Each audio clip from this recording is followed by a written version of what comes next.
Hello, it's a beautiful day and I hope you're happy. And of course, if you're not happy, you're doing something wrong, so find out what it is you're doing wrong and fix it. However, I do apologize for intruding on your possible happiness just for a moment to inform you of a condition which is out in the open. It's quite visible, but as with most realities, it involves a little interpretation so that we recognize what it is we are actually seeing. Now, today's message is simple, and it is that America is at war. Now, I don't mean in Iraq or Afghanistan or Syria, Libya, Somalia, or any of the other places that have become so familiar to us through the news media. But it's an enemy that is just as virulent and so far has remained pretty much in hiding. Those who are aware of the facts will not be surprised by this revelation. It's only those of you who still have to be brought up to speed that do not realize that the enemy that America faces, the foreign enemy that America faces, is the United States of America. Now, this really sounds like a conundrum that certainly involves some explanation. And so this is the purpose of my making this video, to explain what it is.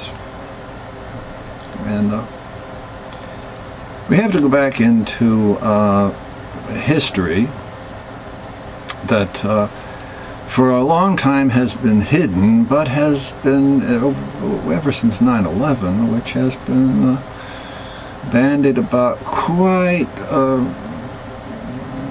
bit. And so that we have come to understand that there is a global conspiracy to forge a new world order, a global government. And this has been in the works for at least 300 years.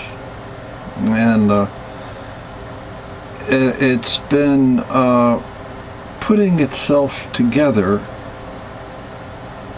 by the hidden government of the world, and this is the bankers, the Wall Street parasites, and others of their ilk throughout the world. The Unholy Trinity that I'm referring to is 3 city-states, independent city-states, that have assumed a mafia-like presence in the world. They are the Vatican, which is about 7/10 of a square mile in the heart of Rome. The city of London, which is a 1 mile square in metropolitan London. The two are different things. And the District of Columbia, 10 square miles, which is an independent city-state. The Stars and Stripes are not the American flag, they're the flag of the United States of America, the corporation. And it is this corporation that is at war with America. Look at the militarized police. Look at the open borders and the invasion that represents. Look at the drills, military drills taking place in urban areas. It's all there. And, of course, the biggest thing is the militarized police. And it all starts out with the Vatican, which has been in existence as an independent state for almost 1,700 years. It did, if you look at maps of the medieval and the Renaissance period, you'll find that the Papal States covered quite a bit of territory. And now they are limited to that little postage stamp in the middle of the metropolitan Rome. Now, the mafia structure that I refer to begins with the Vatican, which is the administrative arm. As the mafia has capos and godfathers, so does the Vatican. The capo di tutti capi is the Pope, who in these secret circles is recognized to be a Roman emperor. And the role of the Vatican is to control the masses, to tell us what to do, what to think, how to think, what to think about, what not to do. And it is a waning power, thank God, because people are getting smarter. And people are waking up, and I hope we'll continue to wake up and see the terrible threat that looms right in our faces if we only come to recognize it. Now, any good mafia has to have a racket, and that's the business of the City of London, you see, because they control the money. The bankers and the insurance companies and every financial institution in the Western world. Now, let's not forget that our founding fathers cautioned us against two things. One, a standing army, and two, a central bank. Well, America doesn't have a standing army. It has militias. And it doesn't really have a central bank. The United States has a central bank and a standing army. And it's the encroachments of this standing army and the central bank that we must guard against. It's an act of war. And as the city-state on the Potomac is independent, it's not part of America. It is, in fact, a foreign power. And its president, Barack Obama, George W. Bush, George H.W. Bush, Bill Clinton, the whole menagerie are puppets. They follow directions from the elites. That small segment of the population that controls the wealth and finances both sides in most wars that America gets involved in. And people wonder, well, Why do we go to all these wars? Why? Who's telling us that we have to do this? And this sham election that we have, whether we choose between the Republicrats or the Democrats, it really doesn't matter. The eunuchs in Congress don't do anything. We have a president now, president of a corporation, who rules by executive orders. He doesn't even pay attention to Congress any longer. Congress is a stunted cat. It doesn't do anything.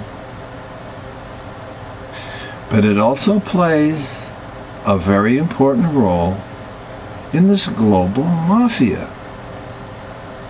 It's the enforcement arm. And thus we have militarized police and a standing army and a central bank. The question is, how long are we going to tolerate this? Now, I'm not really too impressed by the militarized the militarized police forces, because they seem oblivious to the truth that they are nothing more than flunkies of the 1%. It's a wonder. It's really a wonder how the rich keep getting richer and the poor keep getting poorer. How we're dismantling the middle class with rising unemployment, foreclosures, police brutality, and all the rest of the stuff that we're seeing. We're certainly becoming a more violent country. We certainly have more people in prison than any other Western power. Why is that, if not that we're at war? But there is an answer to that. Now that the Wizard of Oz has been revealed, it's a spineless little monkey that has to hide from public view. Otherwise, we might just catch on to what's really happening. And as to the police forces that have chosen to militarize, well, maybe you ought to ask yourselves the question. While you are doing the bidding of the 1%, the controlling powers, which are not the president, he's just a puppet, like the rest of the government of this corporation. And take the 100%, the 1%, and the 99%, and ask yourselves, which one do you belong to? How many of you have ever been out on a multi-million-dollar cruise on a multi-million-dollar yacht? How many of you get invited to galas, to the inner sanctums of gated communities and private clubs? Not many. And you know something? You're all expendable. Because they don't really care about you.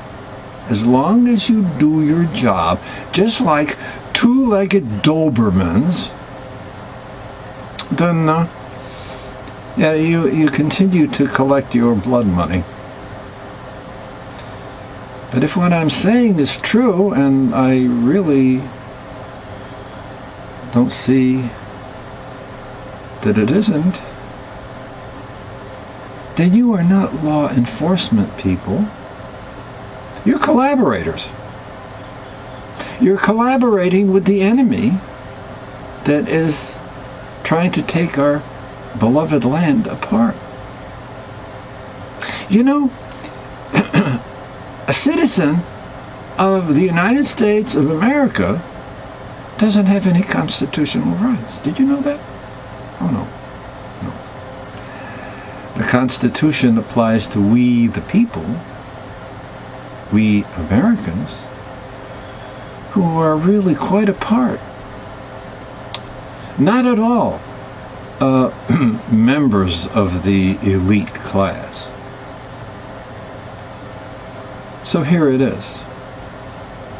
Now that we understand where this is, what's really going on, and please, do not take my word for any of this. Look it up for yourself. And let's decide, each soul, whether you be in the military or be a member of a police department or a sheriff's department, look into your souls and find out which side of this border you wish to be on. A flunky of the New World Order, or an American? Because our founding fathers, who drafted a constitution in our name, the name of we the people, introduced a bold experiment, a government where the rights of the individual are protected against the encroachments of a strong central government. That's why we broke away from Britain. So now, are we under the thumb of a strong central government? Not really. A strong central government can come out and identify itself. This enemy of the people, this independent city-state, the Murder Incorporated of the global mafia, operates in secret. It passes laws to legitimize its outrageous behavior. And I remember, and you probably do too, the regime of the clown prince of the presidency, George W. Bush, how his main focus was on whether his actions are legal.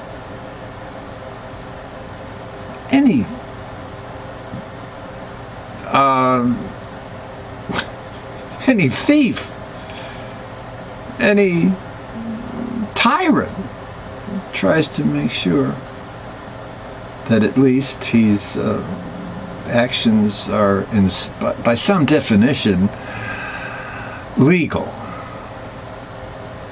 But how many times did you ever hear him question whether his actions were moral? You know, that's why we have, or are supposed to have, common law. Because common law doesn't worry about the legitimacy or the legality of an issue. It deals exclusively with right and wrong. And if something is wrong, it needs to be amended. It needs to be fixed.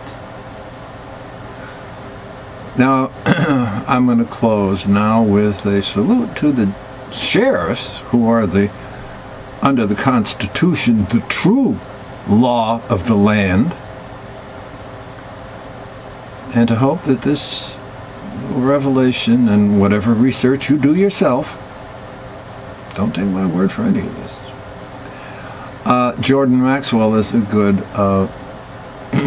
good resource, and I'd also urge you to look at the videos by John Perkins, who was the economic hitman that worked for this enemy power that is making war with us today. We can look back and a history that we're not too proud of. It's a history of violence and of division and of prejudice and of unbridled greed. But on the other hand, there is a beauty, and that beauty resides in the hearts of people. And maybe this message is timely in the sense that next month we're going to celebrate a holiday dedicated to peace on earth and goodwill toward men. Not just white men, but black men, red men, yellow men, brown men, all men. Because all men are created equal. And now that we know, or at least I hope we know, where things stand, that we, the true Americans, can start marching toward a destiny that does include peace on earth and goodwill toward men, all men. And let us achieve with diplomacy and with understanding what we can never, ever achieve with military force. So, please, have the best day ever, and until next time, so long.